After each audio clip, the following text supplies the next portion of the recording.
पूरी शॉर्ट में स्टडी कराऊंगा। ए टू जेड फॉर्मूले जो हर क्वेश्चन को सोल्व करने में काम आते हैं, और देन 2025 से लगाकर 2011 तक के इन टॉपिक से जो भी क्वेश्चन आए वो आपको मैं बहुत अच्छे से सॉल्व करवाऊंगा। तो आप अच्छे से इस लेक्चर को स्टडी कीजिए और डेफिनेटली कॉन्फिडेंस आएगा, गारंटी है मेरी। स्टार्ट करते हैं। ओके, सबसे पहले इलेक्ट्रोस्टैटिक्स। क्लियर?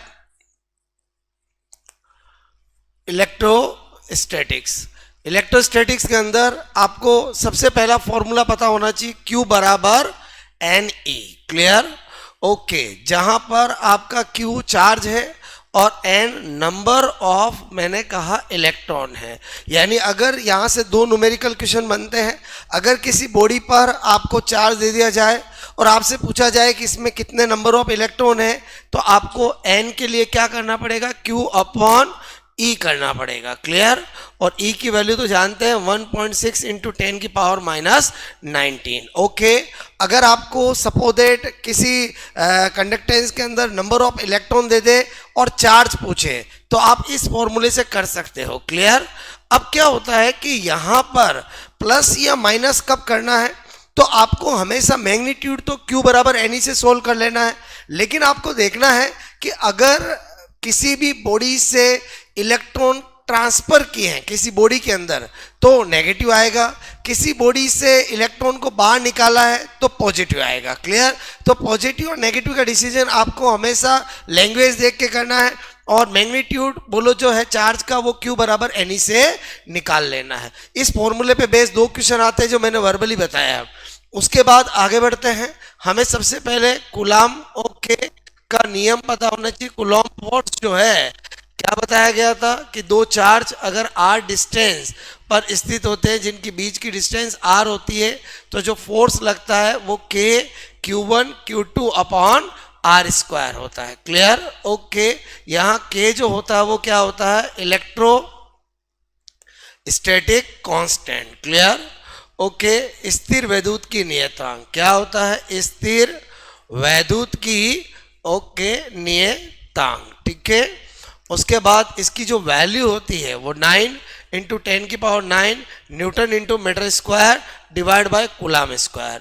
और आपको पता होना चाहिए K जो होता है वो 1 अपॉन 4 पाई एप्सिलॉन नॉट के इक्वल होता है, और एप्सिलॉन नॉट जो होता है वो permittivity, clear, okay, of free space, यानी यहाँ पर निर्वात की विद्युतशीलता, ओके, के इक्वल होता है निर्वात की विद्युतशीलता। ठीक है? और इसकी जो वैल्यू होती है एप्सिलॉन नॉट की, वो 8.86 इंटू 10 की power minus 12 coulomb square divide by newton into metre square होती है। तो अगर आपको ये फॉर्मूला पता है तो इससे बनने वाले सारे क्वेश्चंस कर सकते हो। नंबर 1 वेराइटी, अगर आपको Q1 Q2 और बीच की डिस्टेंस दे दे तो आप फोर्स निकाल सकते हो। अगर आपको बोले कि दो चार्ज है जिनकी बीच की डिस्टेंस इतनी होती है तो फोर्स इतना है, और अगर बीच की डिस्टेंस को हाफ कर दे, डबल कर दे, फोर्स पूछे, तो वो सारे क्वेश्चन यहाँ से किए जा सकते हैं। ओके, और इससे पहले एग्जामों में क्या है वो तो मैं आपको भी करवाऊंगा ही करवाऊंगा। क्लियर? उसके बाद आगे बढ़ते हैं। नेक्स्ट कॉन्सेप्ट, आपको क्या फॉर्मूला क्या पता होना चाहिए, तो वो है intensity of electric field. Clear? Okay, intensity of electric field. Clear? विद्युत क्षेत्र की तीव्रता। क्लियर? ओके, विद्युत, मैंने कहा क्षेत्र की तीव्रता। तो आपको यहाँ पर E से रिप्रेजेंट करते हैं। सबसे पहले तो F बराबर QE, बड़ा काम का फॉर्मूला है। ओके, F बराबर QE, तो आपका E इजिकल टू क्या हो जाएगा? F upon Q। तो यहाँ से अगर मैं यूनिट ऑफ E की निकालूंगा तो एक तो न्यूटन अपॉन कूलॉम आ जाएगी। उसके अलावा आपको पता होना चाहिए E जो होता है वो माइनस dB अपॉन dr भी होता है, इसलिए यूनिट ऑफ E, ओके, एक आपकी वोल्ट अपॉन मीटर भी होती है। क्लियर? दोनों ही किसकी यूनिट है? इंटेंसिटी ऑफ इलेक्ट्रिक फील्ड की है। यूनिट पता है तो डायमेंशन तो इजीली निकाला जा सकता है, जो मैंने आपको इससे पहले चैप्टर में सिखा दिया है, तो अब आपको डायमेंशन में कोई दिक्कत नहीं आएगी। उसके बाद नंबर 4 पॉइंट को देखते हैं कि आपको बिंदु आवेश, क्लियर, ओके, बिंदु आवेश के कारण, ओके, r दूरी पर E, क्लियर। यानी यहाँ पर E at R distance, okay, distance due to, okay, point charge, clear. Okay, point charge के कारण हम देखना चाहते हैं, तो आपको मैंने कहा कि ये आर डिस्टेंस पर जो E होगा वो के क्यू अपॉन आर स्क्वायर होगा, क्लियर।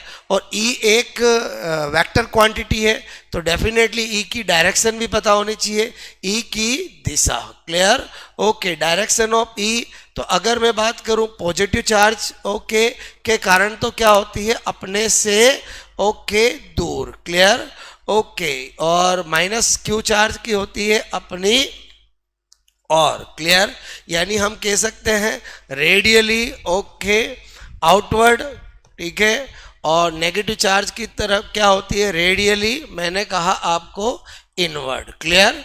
ओके, तो यहाँ पर आपको ये डायरेक्शन बहुत काम आएगी अभी, क्लियर। तो ये फॉर्मूले में अगर आपको के क्यू आर, आपका क्यू और आर दे दे तो आप पॉइंट चार्ज के कारण ई निकाल सकते हो, क्लियर। उसके बाद आगे बढ़ते हैं नंबर 5, मैंने कहा electric dipole moment, clear. Electric, okay, dipole moment, clear. विद्युत द्विध्रुव आघूर्ण, क्लियर। यहाँ पर विद्युत, ओके, द्विध्रुव आघूर्ण, क्लियर, जिसको हम P से रिप्रेजेंट करते हैं, क्लियर। ओके, और सबसे पहले तो इलेक्ट्रिक डाइपोल क्या होता है, अगर मैग्नीट्यूड में बोलो आपका इक्वल और साइन में दो अपोजिट चार्ज जो है वो अगर थोड़ा नियर आर डिस्टेंस पे रखे हुए हो तो इस सिस्टम को इलेक्ट्रिक डाइपोल कहते हैं।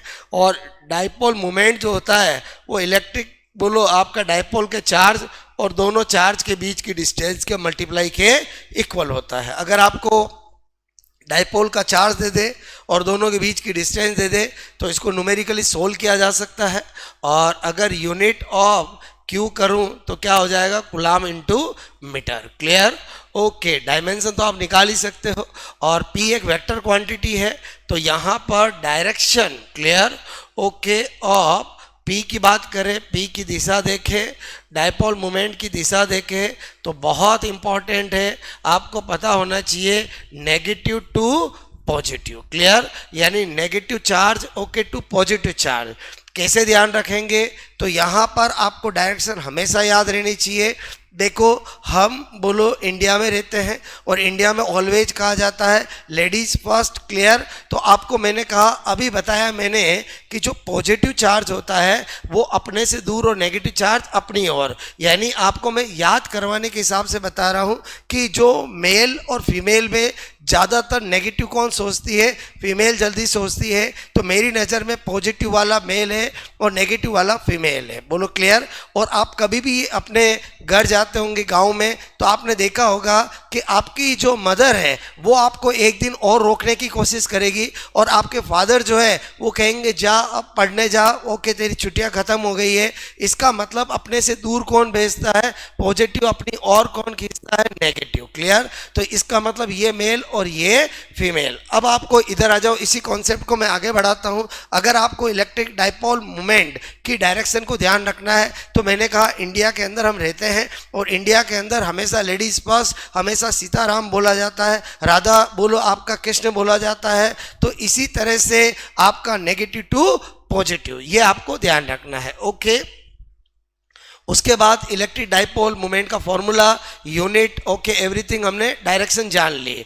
अब हम नंबर 6 क्या देखना चाहते हैं कि कोई भी डाइपोल है उसके अक्ष और निरक्ष बिंदु पर हमें इंटेंसिटी ऑफ इलेक्ट्रिक फील्ड निकालना है, क्लियर। तो मैंने कहा आपको बोलो E, ओके, एट मैंने कहा axial, okay, point, clear, and equator point, okay, equatorial point, okay, of electric dipole, clear. Electric मैंने कहा डाइपोल, क्लियर, यानी विद्युत द्विध्रुव, ओके, विद्युत द्विध्रुव, क्लियर। द्विध्रुव की मैंने कहा अक्ष तथा निरक्ष, ठीक है, बिंदु पर मैंने कहा विद्युत क्षेत्र की तीव्रता, क्लियर। तो यहाँ पर हम क्या देखते हैं, ये माइनस क्यू है, ये प्लस क्यू है, ओके, ये सेंटर पॉइंट है, ये ए डिस्टेंस है, ये ए डिस्टेंस है, क्लियर। तो ये जो पॉइंट होता है वो एक्सियल पॉइंट होता है, तो सेंटर से आर डिस्टेंस पे ये पॉइंट है। यहाँ पर अगर मैं निकालना चाहता हूँ, क्लियर, इलेक्ट्रिक डाइपोल मोमेंट, तो मुझे पता है इसकी वजह से इधर, इसकी वजह से इधर, तो फाइनली रिजल्टेंट जो आएगा वो आपका, मैंने कहा जो रिजल्टेंट आएगा डेफिनेटली ई एक्सएल, बोलो एक्सिस पर, वो आता 2kp upon R Q, clear, okay. और यहाँ पर अगर हम इस वाले पॉइंट पे देखें तो ये आपके यहाँ से आर डिस्टेंस पर अगर कोई पॉइंट है तो इस पॉइंट पर ई निरक्ष पर जो आता है वो kp अपॉन आर क्यू आता है। इसका मतलब जो अक्ष वाला पॉइंट है वो निरक्ष से डबल आपका इंटेंसिटी ऑफ इलेक्ट्रिक फील्ड रखता है, क्लियर। और यहाँ पर इस वाले में ई की डायरेक्शन ये हुई है, बोलो क्लियर, ओके। और पी की जो डायरेक्शन होती है वो डेफिनेटली नेगेटिव टू पॉजिटिव होती है, क्लियर। तो आपने देखा कि इस वाले केस के अंदर जो आपका यहाँ पर ई वेक्टर और पी वेक्टर पैरेलल है, इसलिए दोनों में एंगल क्या होगा, 0, क्लियर। और इसमें क्या होता है, ये पॉजिटिव में इधर और नेगेटिव में इधर, रिजल्टेंट आएगा इधर, क्लियर। तो ई निरक्ष इधर आया और नेगेटिव टू पॉजिटिव आपकी पी की डायरेक्शन ये होगी। तो इस वाले केस के अंदर जो एंगल आता है किसमें, बोलो पी वेक्टर और ई वेक्टर में, वो 180 आता है। एंगल भी एग्जाम में पूछा जाता है, इसलिए मैंने आपको एंगल बताया, बोलो क्लियर। 0 किसके बिटवीन है, मैंने कहा एंगल बिटवीन पी वेक्टर और E vector, okay. I hope आपको मेरी बात समझ में आई होगी। उसके बाद आ जाते हैं हम 7 पॉइंट पे कि इलेक्ट्रिक डाइपोल को अगर किसी यूनिफॉर्म इलेक्ट्रिक फील्ड में रख दिया जाए तो उस पर फोर्स टॉर्क क्या लगेगा, वो आपसे पूछा जाता है। तो आपको मैंने कहा torque on, okay, electric dipole, clear, okay, electric dipole इन, मैंने कहा uniform, clear, okay, uniform electric field, clear. मैंने कहा समरूप, ओके, विद्युत क्षेत्र, क्लियर, विद्युत क्षेत्र, ओके, में रखे, बोलो द्विध्रुव आघूर्ण, क्लियर, द्विध्रुव आघूर्ण, ओके, पर मैंने कहा बल आघूर्ण, क्लियर, ठीक है जी। ये हमने जो यहाँ पर लिखा है उसके अकॉर्डिंग ये मैंने ड्रॉ कर दिया है, क्लियर। ये यूनिफॉर्म इलेक्ट्रिक फील्ड है और मैंने इसके अंदर कोई डाइपोल रखा है, ये चार्ज आपका माइनस और ये प्लस का क्यू, क्लियर। तो हमेशा पॉजिटिव चार्ज पर फोर्स जो लगता है वो इलेक्ट्रिक फील्ड की डायरेक्शन में ही लगता है और नेगेटिव चार्ज पर हमेशा अपोजिट लगता है, तो F बराबर क्यू ए, क्लियर। तो फोर्स तो मैंने आपको बता दिया और डेफिनेटली ये बोलो आपका घूमेगा ही घूमेगा, क्लियर, ओके। तो यहाँ पर ये आपका P वेक्टर इधर है, बोलो क्लियर, E वेक्टर इधर है। तो आपको पता है टॉर्क जो है एक वेक्टर क्वांटिटी है और दो वेक्टर के वेक्टर मल्टीप्लिकेशन से ही वेक्टर मिल सकता है। इसका मतलब ये PE साइन थीटा, ये इसका फॉर्मूला बन गया। इलेक्ट्रोस्टैटिक में कभी भी किसी भी फॉर्मूले में साइन और कोस आता हो तो आपको 1% कंफ्यूज नहीं होना है। अगर आपका दो वेक्टर से वेक्टर मिलता है तो उसमें साइन आएगा और रिजल्ट अगर स्केलर है तो उसमें कोस आएगा, क्लियर, ओके। तो बस अब यहाँ से हम सारे क्वेश्चन कर सकते हैं। अगर आपको मैंने यहाँ पर नंबर 1 अगर डाइपोल जो है उसको हमने ऐसे रख दिया, क्लियर, इसकी डायरेक्शन में ही रख दिया, तो हमें पता चल गया कि ये आपका P वेक्टर और ये E, तो आपका एंगल क्या होगा, 0। तो साइन 0 की वैल्यू क्या होती है, 0। तो आपको पता चल गया कि इस समय टॉर्क मिनिमम होगा और वो भी क्या होगा, 0। इसीलिए हमने परपेंडिकुलर लिया है क्योंकि इस केस में क्या होता है, मैक्सिमम होता है, क्लियर, ओके। अगर हमने ऐसे रखा है तो एंगल हो गया 90 और साइन 90 क्या होता है 1 और टो मैक्सिमम होगा तो वो क्या होगा, PE होगा। और कभी भी किसी चीज को डिफाइन करना है तो बेस्ट कंडीशन को लेके ही डिफाइन किया जाता है। अगर आपको एंगल 30, 45, बोलो 60 दे, सारे क्वेश्चन यहां से कर सकते हो। इसी तरह से नंबर 8 डाइपोल, ओके, को मैंने कहा E में घुमाने में, ओके, रोटेशन घुमाने में किया गया, ओके, किया गया कार्य, यानी work in rotation of dipole, clear, okay work in मैंने कहा rotation clear of dipole clear in uniform electric field clear, यानी ये मैंने यहाँ पर यूनिफॉर्म इलेक्ट्रिक फील्ड बनाया है। ओके इसमें मैंने एक डाइपोल को रखा है clear. Okay this one is बोलो माइनस क्यू और ये प्लस क्यू, इस पर फोर्स इधर लगेगा, इस पर फोर्स इधर लगेगा, F बराबर क्यू ई, F बराबर बोलो minus Q E clear. Okay अब आपको मैंने कहा कि इसको एक बार हमें लगता है कि इसको रोटेशन कराने में सर वर्क कहाँ लगेगा, क्योंकि ये तो ऑटोमेटिक घूमेगा, तो एक्चुअली ध्यान रखना हम इधर घुमाने की बात कर रहे हैं क्लियर, यानी अपोजिट टू टॉर्क घुमाना है, तो डेफिनेटली उसमें तो काम करना ही पड़ेगा। अगर कोई इंसान जा रहा हो और आपको अगर उससे अपोजिट डायरेक्शन में भेजना है तो डेफिनेटली आपको क्या करना पड़ेगा, बोलो यहाँ वर्क करना पड़ेगा। अब वर्क एक स्केलर क्वांटिटी है, तो वर्क का फॉर्मूला यहाँ आता है पी ई कॉस थीटा 1 और कॉस थीटा 2 क्लियर। बस यहाँ पर आपको समझना है कि थीटा 1 क्या है और थीटा 2 क्या है। थीटा 1 है मैंने कहा घुमाने से पहले, ओके पी तथा ई में मैंने कहा कोण क्लियर। ओके एंगल मैंने कहा बिफोर रोटेशन क्लियर, और ये है घुमाने के ओके के बाद क्लियर, पी तथा ई क्लियर के मध्य मैंने कहा बोलो में कोण एंगल क्लियर। ओके अब इसमें क्या होता है कि जब आपको एग्जामिनर सिंपल क्वेश्चन देता है कि एक डाइपोल है वो पहले पैरेलल है, अब उसको 90 घुमाया तो क्या कार्य होगा, तो क्या होता है कि जब पैरेलल दे रखा होता है क्लियर, तो सबको पता है कि उस केस के अंदर पहले थीटा क्या होता है 0 होता है, और नेक्स्ट जो भी आपको घुमाते हैं वही थीटा 2 हो जाता है। क्वेश्चन अच्छा कब बनता है, जब आपको किसी एंगल पे पहले डाइपोल को रखा हुआ हो क्लियर 90 60 30 और फिर बोला जाए कि उसको इतना घुमाया है, तो उस केस के अंदर आप ध्यान रखना थीटा 1 क्लियर। ओके तो होगा जो आपका पहले से जिस एंगल पे रखा हुआ है, लेकिन थीटा 2 जो होगा वो हमेशा आपको थीटा 1 और थीटा 2 को जोड़ के करना पड़ेगा क्लियर, क्योंकि अगर आपको मैंने कहा कि ये आपका P है क्लियर और ये E है, अगर आपने यहाँ पर एक क्वेश्चन कराता हूँ जो बहुत अच्छा है कि आपका यदि डाइपोल क्लियर, डाइपोल मैंने कहा आपको बोलो डाइपोल ई के मैंने कहा लंबवत क्लियर। ओके लंबवत परपेंडिकुलर रखा है, ओके उसे 180 घुमाने में, ओके घुमाने में मैंने कहा किया ओके गया कार्य क्लियर। तो इस केस में क्या होता है कि आपको पता होना चाहिए कि ये डाइपोल ऐसे है क्लियर। ओके तो अब आपका पहले एंगल कितना है थीटा 1 90 क्लियर। अब अगर ये माइनस था और ये प्लस था और मैंने 180 घुमा दिया, तो इससे मैंने ऐसा करूंगा तो आपका थीटा 2 जो होगा 180 घुमाया लेकिन 90 पहले भी है, तो 90 प्लस 180 मिल करके 270 हो जाएगा। तो अगर आपने 180 मान लिया थीटा 2 तो गड़बड़ हो जाएगा।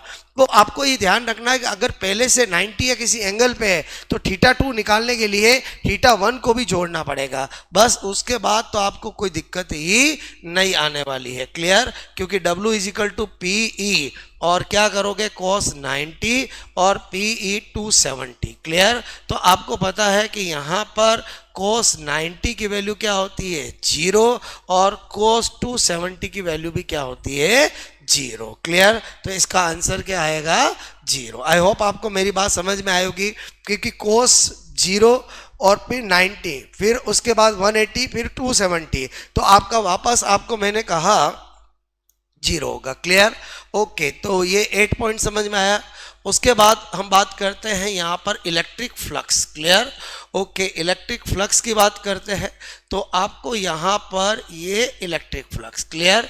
इलेक्ट्रिक फ्लक्स बेसिकली विद्युत फ्लक्स होता क्या है, किसी भी यूनिफॉर्म मैंने कहा इलेक्ट्रिक फील्ड के अंदर कोई भी सरफेस रखते हैं तो उससे जितनी electric force line pass out होती है वही क्या होता है इलेक्ट्रिक फ्लक्स होता है क्लियर।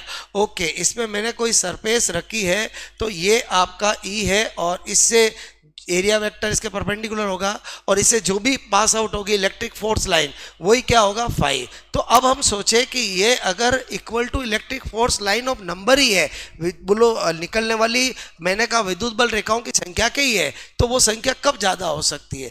जब आपका ई ज़्यादा हो, क्योंकि ई जितना इंटेंसिटी ज़्यादा होगा इलेक्ट्रिक फोर्स लाइन पास होगी। क्लियर?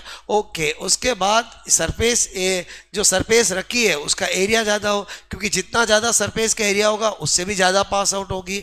अब हमने देखा ये आपके दोनों वेक्टर क्वांटिटी है और ये स्केलर क्वांटिटी है, तो आपको दो सदिश से अदिश राशि कैसे मिल सकती है? तो आपको कि डेफिनेटली डॉट मल्टीप्लिकेशन से ही मिल सकती। ई ए कॉस थीटा ये आपका इलेक्ट्रिक फ्लक्स का फॉर्मूला हो गया। अगर आपको ये पता है तो आप सारे काम कर सकते हो। स्केलर मल्टीप्लिकेशन मैंने आपको सिखाई दिए। फिजिक्स के अंदर सबसे इजी कुछ होता है तो आपका कौन सा होता है? बोलो यही इलेक्ट्रिक फ्लक्स होता है। क्लियर? ओके। अगर आपको कभी ऐसा क्वेश्चन दे दिया जाए कि यदि ई जो है वो आपका 2i कैप प्लस 4 मैंने कहा 4j कैप, क्लियर?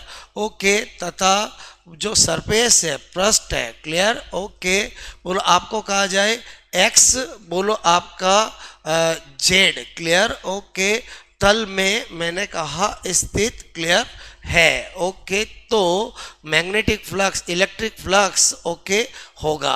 तो इस केस में क्या करना आपको कि इलेक्ट्रिक फ्लक्स का फॉर्मूला क्या है? E dot A, clear? तो E तो आपने देखा वो रहा 2i cap plus 4j cap. Okay, अब आपको एरिया बोला है जो आपका तथा सरफेस बोलो, क्लियर? एक्स वाई जेड तल में मैंने कहा 2 मीटर स्क्वायर, क्लियर? क्षेत्रफल, ओके, बोलो आपको क्षेत्रफल वाली ओके बोलो स्थित है। ठीक है, तो आपने देखा कि ये 2 तो चलो ठीक है, लेकिन ये आपको एक्स वाई एक्स जेड में है। इसका मतलब ये 2 हमेशा जो एरिया वेक्टर होता है वो सरफेस के परपेंडिकुलर होता है। अगर सरफेस एक्स जेड में है तो ये 2j कैप होगा। क्लियर? बस फिर तो हमें पता है कि हमेशा जो आपका स्केलर मल्टीप्लिकेशन होता है वो सेम का मल्टीप्लाई होता है। जे का क्या हो जाएगा? 8 आपका इसका आंसर आ जाएगा। बोलो क्लियर? ओके, अगर मैं इसकी यूनिट की बात करूं तो अभी हमने देखा था कि बोलो फाई बराबर ई ए, क्लियर? ई का मैंने आपको बताया था वोल्ट अपॉन मीटर और एरिया का मीटर स्क्वायर, तो आपको यहां पर क्या हो जाएगा? Volt into metre. क्लियर? तो इलेक्ट्रिक फ्लक्स की यूनिट ये होती है। क्लियर? तो यहां डेफिनेटली वोल्ट मल्टीप्लाई मीटर इसका आंसर आएगा। आई होप आपको इलेक्ट्रिक फ्लक्स समझ में आया होगा। ओके, आगे बढ़ते हैं। उसके बाद नंबर 10 पॉइंट में मैंने आपको कहा यहाँ पर charge density, clear? Okay, charge density यानी आवेश घनत्व, क्लियर? आवेश घनत्व। ओके, तो 3 तरह की चार्ज डेंसिटी होती है। एक होता है लीनियर, ओके, लीनियर मैंने कहा चार्ज डेंसिटी, रेखीय आवेश घनत्व, क्लियर? ओके, रेखीय बोलो आवेश घनत्व, क्लियर? ओके, एक होता है बोलो आपका surface charge density, clear? Okay, surface charge density, और एक होता है बोलो वॉल्यूम चार्ज डेंसिटी। ये है पृष्ठ आवेश घनत्व, क्लियर? पृष्ठीय आवेश मैंने कहा घनत्व। ओके, ये होता है आयतन आवेश घनत्व, क्लियर? ओके, अच्छा, अब इसको हम इसका मतलब है कि किसी भी L बोलो लेंथ पर अगर Q चार्ज होगा, ओके, तो इसको बोलते हैं लीनियर चार्ज डिस्ट्रीब्यूशन। तो इसके लिए रेखीय आवेश घनत्व जिसका सिंबल लैम्डा होता है वो Q upon L, clear? Okay, यानी पर यूनिट लेंथ जो चार्ज डिस्ट्रीब्यूटेड होता है उसको लीनियर चार्ज डेंसिटी कहते हैं। अगर किसी सरफेस ओके पर आपका Q चार्ज है, सपोज दैट, तो आपको मैंने कहा ये Q चार्ज है और A एरिया है सरफेस का, तो इसके लिए surface charge density Q upon A होता है। अगर किसी पूरे गोले में बोलो आपका चार्ज है, क्लियर? वॉल्यूम में चार्ज है, तो इसके लिए आपका वॉल्यूम चार्ज डेंसिटी होगा और वो Q अपॉन मैंने कहा V होगा, V फॉर वॉल्यूम। क्लियर? तो आई होप आपको मेरी बात समझ में आई होगी। अगर हम यूनिट की बात करें तो यूनिट ऑफ लैम्डा जो हो जाएगा वो कूलम्ब्स मीटर हो जाएगा, और इधर अगर यूनिट ऑफ हम सरफेस चार्ज डेंसिटी करें तो ये कूलम अपॉन मीटर स्क्वायर होगा। अगर हम यूनिट ऑफ बोलो वॉल्यूम चार्ज डेंसिटी करें तो कूलम अपॉन मीटर क्यूब होगा। क्लियर? ओके, यहाँ पर 10 पॉइंट आपको समझ में आया। 11 हम लेते हैं, बोलो क्लियर। यहाँ पर गाउस लॉ। क्लियर? ओके, यहाँ पर क्या लिखा मैंने? गाउस का नियम। क्लियर? ओके, तो गाउस ने अपना एक नियम दिया था कि कभी भी किसी भी बोलो आपकी जो बंद सरफेस है, क्लियर, जिसके अंदर कोई भी चार्ज है, क्लियर, तो उससे आउटफ्लक्स जो होगा वो हमेशा उसमें चार्ज और एप्सिलॉन नॉट के रेशियो के इक्वल होगा। ये तो हो गया टोटल मैंने कहा charge. Okay, inside clear of A close मैंने कहा स्ट्रक्चर। क्लियर? बंद मैंने कहा संरचना। ओके, में कुल आवेश। क्लियर? कुल आवेश। और उसके बाद हम ये देखें तो ये क्या है? तो permittivity. Clear? Okay, of free space. Clear? यानी निर्वात की विद्युतशीलता। क्लियर? ये क्या है? बोलो निर्वात की बोलो विद्युतशीलता। क्लियर? जिसकी वैल्यू फिक्स होती है epsilon naught is equal to 8.86 into 10 की power -12 coulomb square divide by newton into metre square. Clear? Okay, तो अब यहाँ से क्वेश्चन बनते हैं। आपको पता होना चाहिए कि जो गाउस लॉ में आउटफ्लक्स है, जो निर्गत फ्लक्स है, वो केवल किस पे डिपेंड करता है कि अंदर टोटल चार्ज कितना है, और किसी पर भी निर्भर नहीं करता। आउटफ्लक्स बोलो किस पर निर्भर नहीं करता है? तो आउटसाइड ऑफ चार्ज पर निर्भर नहीं करता है, शेप ऑफ क्लोज स्ट्रक्चर उस पर निर्भर नहीं करता है, अंदर चार्ज डिस्ट्रीब्यूटेड कैसा है उस पर भी डिपेंड नहीं करता है। क्लियर? यानी अंदर टोटल चार्ज से मतलब है। क्लियर? ओके, तो आई होप आपको ये समझ में आया होगा। उसके बाद गाउस थ्योरम की बात करें यहाँ पर। ओके, गाउस का प्रमेय। Clear? Okay, Gauss theorem. Clear? Okay, यहाँ पर गाउस थ्योरम की बात करें तो गाउस ने कहा कि बोलो आपका E डॉट DA। ओके, आपका ये जो मैंने लिखा है वही गाउस थ्योरम है, क्योंकि आउट जो फ्लक्स होता है वो E डॉट DA होता है। अगर मैं किसी क्लोज सरफेस से आउटफ्लक्स की बात करूंगा तो E डॉट DA हो जाएगा। ओके, और ये तो हो गया अकॉर्डिंग टू मैंने कहा definition. Clear? Okay, according to बोलो डेफिनेशन। ओके, और अगर मैंने यहाँ पर आपका आउटफ्लक्स कहा this one upon this one, ये बोलो गाउस लॉ हो गया।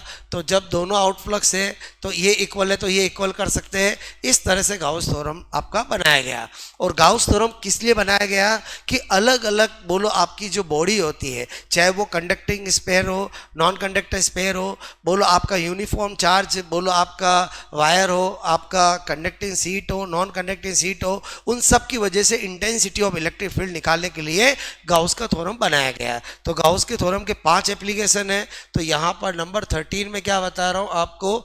एप्लीकेशन। ओके, ऑफ मैंने कहा गाउस। क्लियर? ओके, थ्योरम यानी गाउस ओके के प्रमेय। ठीक है, प्रमेय के अनुप्रयोग। क्लियर? तो 5 एप्लीकेशन है। क्लियर? उन 5 एप्लीकेशन के अंदर नंबर 1 बात करते हैं चालक मैंने कहा गोला। क्लियर? ओके, यहाँ पर पहला है मैंने कहा कंडक्टर स्पेयर। क्लियर? ओके, तो चालक गोले का मतलब होता है कि उस पर चार्ज केवल कहाँ पर होगा? सरफेस पे होगा। क्लियर? ओके, ये Q चार्ज है और ये R इसकी रेडियस है। क्लियर? तो अगर आपको आउटसाइड पॉइंट पे पूछा जाएगा तो कोई दिक्कत नहीं, हम यहाँ पर जब ये बनाएंगे तो यहाँ पर तो ये R डिस्टेंस पे है, तो आपको E डॉट क्लियर DA, और यहाँ पर मैंने कहा दिस वन हम गाउस थ्योरम लगाएंगे तो आपको पता होना चाहिए कि ये आउट करूँगा, ये आपका DA करूँगा, और ये तो अंदर चार्ज Q ही है और एप्सिलॉन नॉट, और ये जो आपका बनाया है हमने इसका एरिया होगा 4 पाई R square. Clear? Q upon epsilon not. तो E आउट जो होगा वो आपका डाउनवर्ड आएगा। तो इस तरह से KQ अपॉन मैंने कहा R स्क्वायर हो जाएगा। क्लियर?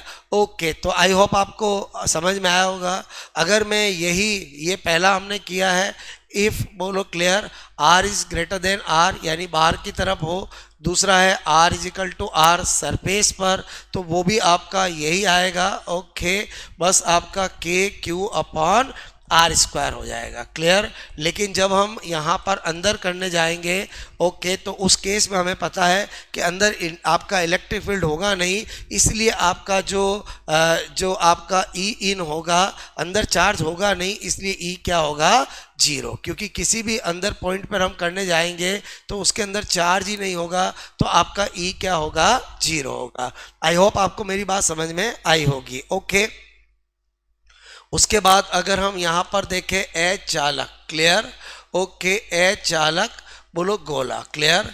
ए चालक गोला जो होता है, बोलो यहाँ पर मैंने कहा नॉन कंडक्टर स्फीयर की बात करूँगा, तो उसमें क्या होता है, चार्ज पूरे में डिस्ट्रीब्यूटेड रहता है। क्लियर। ओके, चार्ज क्या रहता है, कंप्लीट पूरे गोले में चार्ज रहता है। क्लियर। ओके, ये मैंने कर दिया। तो यहाँ पर ये रेडियस है। ओके, तो outside point, surface point, okay, और इनसाइड पॉइंट। क्लियर। 1 2 और 3, तो आउटसाइड पॉइंट पे तो वही आएगा। क्लियर।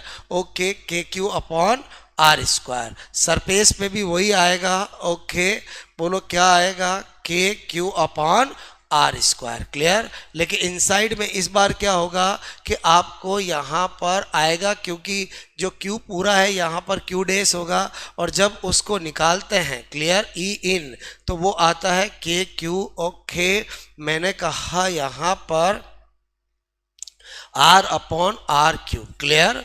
ओके, तो इसका मतलब ई इन जो होता है वो आर के क्या होता है, डायरेक्टली प्रोपोर्शनल होता है। अगर यहाँ हम ग्राफ बनाएं, क्लियर, ओके, ए चालक के लिए, तो ये आर बराबर आर हुआ, तो पहले अंदर तो डायरेक्टली प्रोपोर्शनल है और फिर इनवर्सली प्रोपोर्शनल होगा। ई इन तो हो गया आर के डायरेक्टली प्रोपोर्शनल और ई आउट हो गया इनवर्सली प्रोपोर्शनल। क्लियर। तो आई होप आपको ये भी समझ में आया होगा।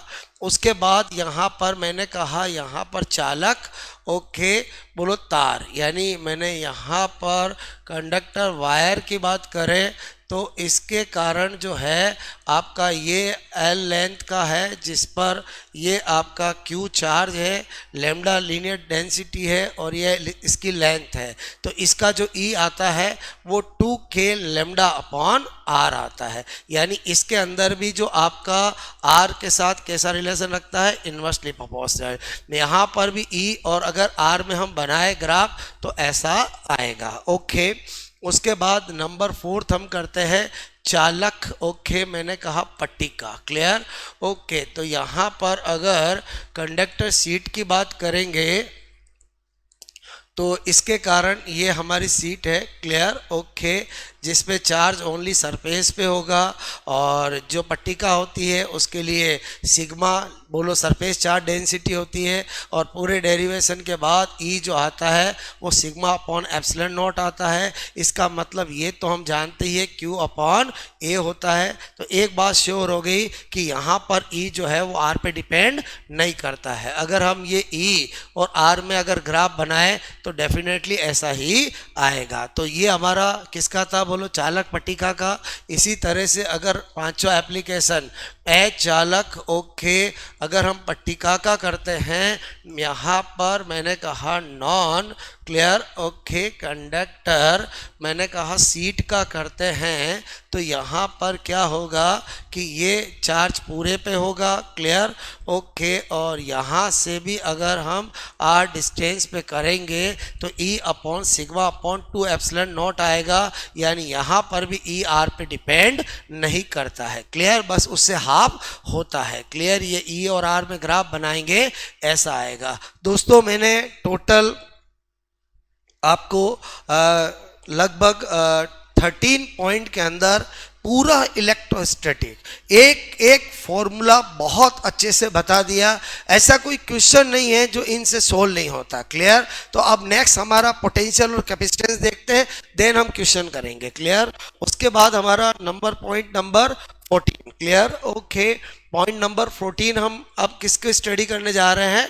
पोटेंशियल के बारे में क्लियर ओके, विभव के बारे में क्लियर ओके। तो आपको मैंने कहा सबसे पहले तो आपको पता होना चाहिए ये कैसी राशि होता है? अदिश राशि क्लियर ओके, यानी स्केलर क्वांटिटी होता है क्लियर ओके। तो इसमें कोई डायरेक्शन जैसा कुछ होगा नहीं, जबकि इंटेंसिटी ऑफ इलेक्ट्रिक फील्ड क्या था? एक सदिश राशि था। उसके बाद नंबर 2 आपको इसका फॉर्मूला पता होना चाहिए क्लियर ओके। तो V इजिकल टू क्या होता है? W upon Q। इससे हम क्या कर सकते हैं? यूनिट निकाल सकते हैं। यूनिट ऑफ V करेंगे तो एक तो हो जाएगा अपना जूल अपॉन कूलम, और आपको पता होना चाहिए इसका मोस्ट कॉमन यूनिट वोल्ट है क्लियर ओके। उसके बाद यहाँ पर V okay due two point charge clear okay. Point charge अगर कोई भी ये आपका Q है और इससे R डिस्टेंस पर अगर मैं V देखना चाहता हूँ तो V क्या होता है? बोलो KQ अपॉन R होता है क्लियर ओके। पूरे डेरिवेशन से आता है। आपको नंबर 17 पॉइंट ये पता होना चाहिए कि V जो होता है वो हमेशा इन्फिनाइट टू R लेके आते हैं क्लियर ओके। ये E डॉट डी आर, इससे इसको निकाला जाता है। यानी अगर मुझे इस पॉइंट पे लाना है तो मुझे इन्फिनाइट से आना पड़ेगा क्लियर ओके। तो ये इसका फॉर्मेट होता है ओके। उसके बाद नंबर 18 पॉइंट की बात करें एक होता है समविभव पृष्ठ क्लियर ओके। समविभव पृष्ठ, तो समविभव पृष्ठ का मतलब होता है iso of potential surface clear. Iso मैंने कहा potential okay surface. Iso potential surface का मतलब होता है कि जैसे मैंने ये यूनिफॉर्म इलेक्ट्रिक फील्ड बनाया क्लियर ओके। तो इसके अंदर अगर मैं ये सरफेस रखता हूँ तो इसके हर पॉइंट पे क्या होगा? पोटेंशियल सेम होगा क्लियर ओके। इसी तरह से ये कोई चार्ज है और ये अगर मैं आपको ऐसे बना रहा हूँ क्लियर ओके, तो कॉन्सेंट्रिक अगर है तो यहाँ पर भी ये सपोजेड आपके क्या होगा? ये आइसो पोटेंशियल सरफेस पॉइंट होगा, यानी इन सब पर क्या होगा? आपका सेम होगा पोटेंशियल क्लियर ओके। उसके बाद नंबर आपका ये point number 18 now 19 clear okay. 19 point के अंदर हमें क्या पता होना चाहिए कि भाई हमने पोटेंशियल के बारे में जान लिया, अब हमें एक्चुअली कैपेसिटेंस के बारे में जानना है क्लियर ओके। तो ये मैंने कहा कैपेसिटेंस क्लियर ओके, धारिता ठीक है। तो कैपेसिटेंस के अंदर सबसे पहले तो हमें Q बराबर CV, ये बहुत ही इंपॉर्टेंट फॉर्मूला है। Q क्या होता है? बोलो चार्ज क्लियर ओके, और V क्या है? बोलो पोटेंशियल क्लियर ओके, और C तो आपको मैंने बताया ही अभी कैपेसिटेंस क्लियर ओके, धारिता।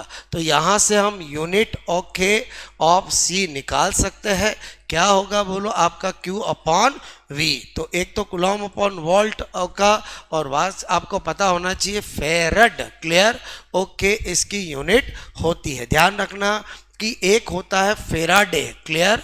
जो फेराडे है वो हमेशा किसकी यूनिट होती है? आवेश की इकाई क्लियर, आवेश की सबसे बड़ी इकाई क्लियर, सबसे बड़ी इकाई okay. Largest unit of charge ये फेराडे, ये फेराडे है, और 1 फेराडे जो होता है वो 96500 कूलम के इक्वल होता है। थोड़ा सा ध्यान रखना है ओके। उसके बाद नंबर 20 अगर मैं देखता हूं चालक ओके गोले के की बोलो धारिता क्लियर ओके, यानी कैपेसिटेंस ऑफ स्फीयर की बात करूं मैं ओके। यहाँ पर capacitance clear okay of sphere की बात करूंगा तो आपको पता है कि अभी मैंने बताया कि Q बराबर क्या होता है? CV clear. तो C बराबर क्या होता है? QB clear okay. तो अभी हमने देखा था कि V क्या होता है? KQ clear okay upon R clear. तो यहाँ पर अगर मैं करूँगा C ओके Q, V की जगह K Q और ऊपर हो जाएगा R, तो इससे ये कट हो गया। और K हम बहुत अच्छे से जानते हैं 1 अपॉन 4 पाई एप्सिलॉन नॉट होता है। तो C क्या आ गया? 4 पाई एप्सिलॉन नॉट R। इसका मतलब ये हुआ C directly proportional to R। R क्या है? Radius of sphere. बोलो क्लियर? ओके, जितनी रेडियस ज़्यादा उतनी कैपेसिटेंस ज़्यादा। ओके, आई होप आपको मेरी बात समझ में आई होगी। क्लियर? ओके, तो पृथ्वी भी गोल होती है और पृथ्वी का अगर हम करेंगे यहाँ पर नोट करके, अगर सी, अगर मैं अर्थ की बात करूँ तो 4 पाई एप्सिलॉन नॉट और रेडियस किसकी आ जाएगी? अर्थ की। क्लियर? इसको पूरा सोल्व करते हैं तो 711 माइक्रोफेराड बोलो यहाँ पर इसकी वैल्यू आती है। क्लियर? क्योंकि पृथ्वी के लिए रेडियस फिक्स है, बोलो 6400 किलोमीटर। ओके, और एप्सिलॉन नॉट की वैल्यू रख सकते हैं या इसी में आप किससे डिवाइड कर दो? के से। क्लियर? ओके, तो आई होप आपको ये भी समझ में आया होगा। उसके बाद अगर हम 21 में आ जाते हैं, यहां पर मैंने कहा capacitance. Clear? Okay, of capacitor. Clear? Of capacitor. Okay, संधारित्र। क्लियर? संधारित्र। ओके, की धारिता। क्लियर? ओके, संधारित्र की धारिता। ओके, तो C is equal to epsilon naught A upon D, ये बहुत इंपॉर्टेंट फॉर्मूला है। यानी जो PP पैरेलल प्लेट कैपेसिटर होता PPC, उसकी जो धारिता होती है वो एरिया के क्या होती है? Directly proportional. इसको बढ़ाएंगे तो बढ़ेगा। दोनों प्लेटों के बीच की डिस्टेंस के क्या होती है? मैंने कहा आपको ये D ये है। क्लियर? ओके, ये प्लस, मैंने कहा ये माइनस। क्लियर? ओके, ये एरिया और आपका माध्यम के भी क्या होती है? Directly proportional. इसका मतलब माध्यम भरेंगे तो भी कैपेसिटेंस बढ़ेगी। क्लियर? तो इस तरह से आपको ये फॉर्मूला पता होना चाहिए। डायरेक्ट पूछा जाता है, किस किस पे फैक्टर पे अफेक्ट होता है वो भी आपको पूछा जाता है। उसके बाद सेकंड ग्रेड के अंदर सबसे ज़्यादा अगर कैपेसिटेंस के क्वेश्चन पूछे गए हैं तो वो कॉम्बिनेशन के पूछे गए, सीरीज और पैरेलल के। तो अब हम आ जाते हैं, क्या बोलो? कॉम्बिनेशन। ओके, ऑफ, मैंने कहा बोलो कैपेसिटेंस। क्लियर? Okay, capacitance. मैंने कहा आपको कैपेसिटर। क्लियर? ओके, मैंने कहा कैपेसिटर यानी संधारित्रों का संयोजन। क्लियर? ओके, संधारित्रों का मैंने कहा संयोजन। क्लियर? तो एक सीरीज और पैरेलल फिजिक्स में दो ही कॉम्बिनेशन होते हैं, एक होता है सीरीज, ओके, और एक होता है पैरेलल। क्लियर? एक आपका श्रेणी क्रम संयोजन और एक क्या होता है? समांतर क्रम संयोजन। क्लियर? तो अगर दो या दो से ज़्यादा कैपेसिटर इस तरह से जुड़े हो तो उसको हम क्या कहते हैं? सीरीज कॉम्बिनेशन कहते हैं। ये C1 और ये C2। अगर मैंने कहा दो या दो से ज़्यादा कैपेसिटर क्लियर इस तरह से जुड़े हो तो उसको हम क्या कहते हैं? पैरेलल। ओके, C1 और C2। बस आपको ध्यान रखना है कि कैपेसिटर में एनर्जी स्टोर होती है, इसीलिए क्या होता है? इसमें रेजिस्टेंस का उल्टा होता है। यानी अगर सीरीज के अंदर 1/C नेट करना होगा तो 1/C1 प्लस 1/C2 करना पड़ेगा। क्लियर? और पैरेलल के अंदर अगर C नेट करना होगा तो C1 प्लस C2 करना होगा। थ्योरी खत्म। बहुत सारे क्वेश्चन बनते हैं जो अभी हम एग्जाम आए हुए करेंगे। क्लियर? उसके बाद यहाँ पर 23 पॉइंट की बात करें तो आपको मैंने कहा संधारित्र। क्लियर? ओके, में संचित मैंने कहा ऊर्जा करना। तो क्लियर? ओके, संचित, ओके, ऊर्जा घनत्व। ओके, एनर्जी डेंसिटी ऑफ मैंने कहा capacitor. Clear? Okay, energy density. Clear? तो एनर्जी डेंसिटी आपको पता होना चाहिए, यू से रिप्रेजेंट करते हैं और ये हाफ CV² एक फॉर्मूला ये होता है। क्लियर? ओके, इसी का एक फॉर्मूला मैंने कहा हाफ एप्सिलॉन नॉट E² भी होता है। क्लियर? ओके, और तीसरा आपको पता है कि सिग्मा अपॉन एप्सिलॉन नॉट अगर मैं रख दूंगा यहाँ पर तो तीसरा फॉर्मूला भी आ जाएगा। ओके, हाफ यहाँ पर एप्सिलॉन नॉट और ये सिग्मा अपॉन मैंने एप्सिलॉन नॉट का स्क्वायर करूँगा तो ये आपका epsilon naught, okay, sigma square upon 2 epsilon naught आ जाएगा। ये तीनों के तीनों फॉर्मूले बोलो संधारित्र में ऊर्जा बोलो संचित ऊर्जा घनत्व के हैं। क्लियर? बहुत सी बार ये फॉर्मूला एग्जामों में पूछा गया है। तो इस तरह से दोस्तों मैंने एक बार आपको रैपिड फास्ट तरीके से बोलो आपका फिजिक्स के अंदर कैपेसिटर मैंने कहा कैपेसिटेंस, पोटेंशियल और इलेक्ट्रोस्टैटिक, क्लियर, उसकी थ्योरी बता दी। अब 2025 से लगा करके 2011 तक सेकंड ग्रेड में कौन कौन से क्वेश्चन पूछे गए वो हम फास्ट कर लेते हैं, क्लियर। 2025 से हम स्टार्ट करेंगे। ओके, यहाँ पर ये क्वेश्चन आपका 2025 के अंदर आया था। क्वेश्चन सभी इजी हैं, बस आपको पेशेंस रखने की जरूरत होती है। जो यहाँ पर बेसिक कॉन्सेप्ट पे बेस्ड है, आपको बोला आर रेडियस, 2r रेडियस और 3r रेडियस के 3 कॉन्सेंट्रिक आपके स्पेयर है मेटेलिक, जिन पे चार्ज Q1, Q2 और Q3 है, जिनकी रेडियस जो है बोलो आपकी एक की r, एक की 2r है और एक की 3r है। ओके, बट आपको बोला गया कि इनका जो बोलो सरफेस चार्ज डेंसिटी है वो बराबर है, क्लियर। तो आपको Q1, Q2, Q3 का रेशियो क्या होगा, जैसा एग्जामिनर ने कहा वैसा करते हैं, क्लियर। सबसे पहले उसने बोला सिग्मा 1 बराबर सिग्मा 2 बराबर सिग्मा 3। मुझे बोला सबकी चार्ज डेंसिटी क्या है, सरफेस चार्ज डेंसिटी सेम है। तो यहाँ पर क्या लिखूंगा, Q1 अपॉन मैंने कहा 4 पाई आर स्क्वायर, क्योंकि पहले का जो आपका ये इक्वल बोला है इसने, तो हम इक्वल कर देते हैं, क्लियर। अब अगर मैं बात करूंगा यहाँ पर Q2 की, क्लियर, तो इसकी सब सरफेस चार्ज डेंसिटी करूंगा तो इसमें तो चार्ज Q1 और Q2 दोनों है। ओके, Q1 प्लस Q2, और इसका जो एरिया होगा वो 4 पाई 2r स्क्वायर होगा, क्लियर। जब मैं Q3 की बात करूंगा तो इस पर तो charge Q1 plus Q2 plus Q3 तीनों हैं, और यहाँ पर एरिया 4 पाई मैंने कहा ये 3r का स्क्वायर। ओके, अब हमने कहा इसको सॉल्व करते हैं आगे, क्लियर। सबसे पहले हमने देखा कि यहाँ पर 4 पाई 4 पाई 4 पाई कट हो गया, क्लियर।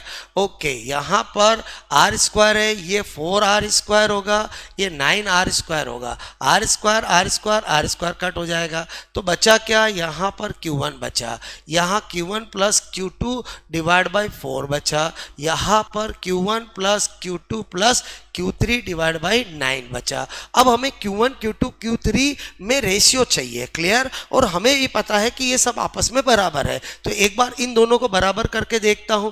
अगर मैं इन दोनों को बराबर करूंगा, क्लियर, ओके, तो जब मैं इन दोनों को बराबर करूंगा तो मुझे पता है 4Q1 is equal to Q1 plus Q2 हो जाएगा। अगर मैं इसको ले जाता हूं तो आपका Q2 क्या आ जाएगा, 3Q1। ओके, Q2 मुझे मिल चुका है। अब मेरा टारगेट Q3 निकालना है, तो अगेन मैं इस बार इसको बराबर कर लेता हूं, क्लियर।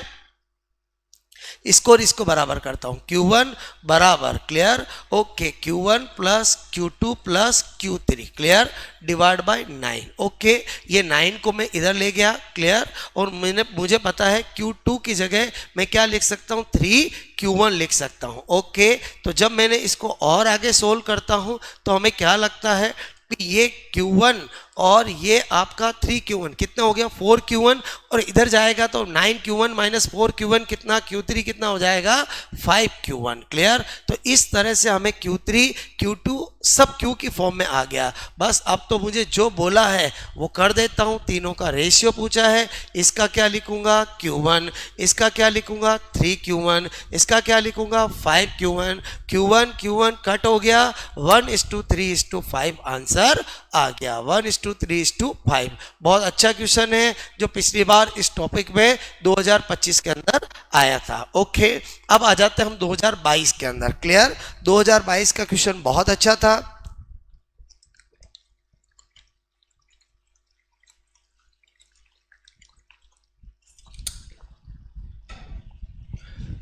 देखते क्वेश्चन क्या था।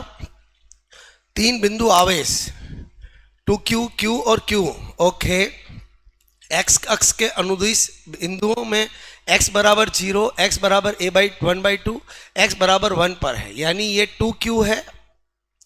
ओके, ये कहाँ पर है, x बराबर 0 पर, क्लियर। फिर आपको जो Q है वो कहाँ पर है, x बराबर 1/2 पर, क्लियर। फिर आपका Q है वो कहाँ पर है, x बराबर 1 पर, एक ही अक्ष में स्थित है, क्लियर। अब आपको बोला कि यदि इस Q पर कुल आवेश 0 है, क्लियर, कुल बल 0 है, तो इस Q की वैल्यू निकाल ली, कोई दिक्कत नहीं। दोनों के कारण इस पर फोर्स 0 बोला है, तो ये F1 plus F2 is equal to 0। इसकी वजह से इस पर क्या लगेगा, तो K मैंने कहा 2q ओके q अपॉन 1 का स्क्वायर, क्योंकि यहाँ से यहाँ तक दूरी पूरी 1 हो जाएगी तो 1 का स्क्वायर कर दिया। क्लियर? ओके। उसके बाद यहाँ से यहाँ तक देखे तो k q q ओके और 1/2 का स्क्वायर कर दिया और इजिकल टू क्या कर दिया 0। बस अब इसको सोल्व करना है। मैंने कहा ये k 2q ओके q और नीचे तो बोलो आपका 1 ही है, बोलो क्लियर। और इसको इधर लेके गया तो minus k q q okay और 1/2 का स्क्वायर करूंगा तो ऊपर क्या हो जाएगा 4 हो जाएगा। क्लियर? तो हमने देखा a q इससे कट हो गया, k इससे कट हो गया, 2 इससे 2 में कट हो गया, तो q बराबर क्या आपका क्या बचा, q बराबर -2q। तो q बराबर क्या आ गया, मैंने कहा माइनस का q/2, यानी ये इसका आंसर हो जाएगा, यानी आपका C is correct answer. I hope आपको 2025 और 2022 के अंदर जो सेकंड ग्रेड के अंदर इस टॉपिक से क्वेश्चन आए थे वो आपको दोनों समझ में आए होंगे। ओके। उसके बाद 2018 का क्वेश्चन कर लेते हैं। एक क्यू आवेश गन के एक कोने पर रखा हुआ है, तो गन से निर्गत फ्लक्स क्या होगा। तो आपको पता है कि जो आउटफ्लक्स होता है, बोलो गाउस ने कहा है, वो तो Q/ε0 होता है। अगर गन के एक कोने पर रखा हुआ है तो अल्टीमेटली उस गन के अंदर उस चार्ज का इन्वॉल्वमेंट कितना होगा, तो आप कहोगे Q/8 होगा। क्लियर? तो ओके, तो उसके बाद तो आपका यही आंसर हो जाएगा, क्योंकि ε0 तो कांस्टेंट है, तो Q/8 ε0 C is correct answer. Clear? उसके बाद आ जाते हैं 2018 के अंदर, बोलो फिर कैपेसिटेंस का क्वेश्चन आया था। एक्चुअली बीच में बोलो 3-4 साल जो सेकंड ग्रेड के अंदर कैपेसिटेंस पोटेंशियल इनको हटा दिया था, इसलिए पहले तो क्वेश्चन आते थे, अब वापस क्वेश्चन आएंगे। क्लियर? ओके। तो ये क्वेश्चन है आपका कि यहाँ पर ए और बी के बिंदु हमें नेट कैपेसिटेंस निकालनी है, कोई दिक्कत नहीं। ये तीनों किस में है, आप कहोगे तीनों की हमारे सीरीज में है। क्लियर? तो सीरीज के अंदर तो आपको पता है जब सेम है तो आपका इनका हम क्या मान लेते हैं 10 ओके 10/3 माइक्रोफेरेड आ जाएगा। क्लियर? फिर आपका ये और ये आपस में किस में है, बोलो पैरेलल में है, और पैरेलल में आपको पता है सी नेट करूंगा तो आपका क्या होगा, जुड़ जाएगा ये C1 और इसको मैंने C2 मान लिया। क्लियर? ओके C2, तो C1 तो इन सब का रेजिस्टेंस हो गया, वो कितना आया 10/3 और C2 कितना है, बोलो 10 माइक्रोफेराड। क्लियर? एलसीएम लिया तो ये 10 और ये 30, तो आपका 40/3 यानी माइक्रोफेराड इसका आंसर हो जाएगा। 40/3 माइक्रोफेराड ये 2018 के अंदर आया हुआ क्वेश्चन है, और वापस क्वेश्चन आपके रिपीट हो सकते हैं। क्लियर? ओके। इसी तरह से आपको 2013 का क्वेश्चन करा रहा हूँ।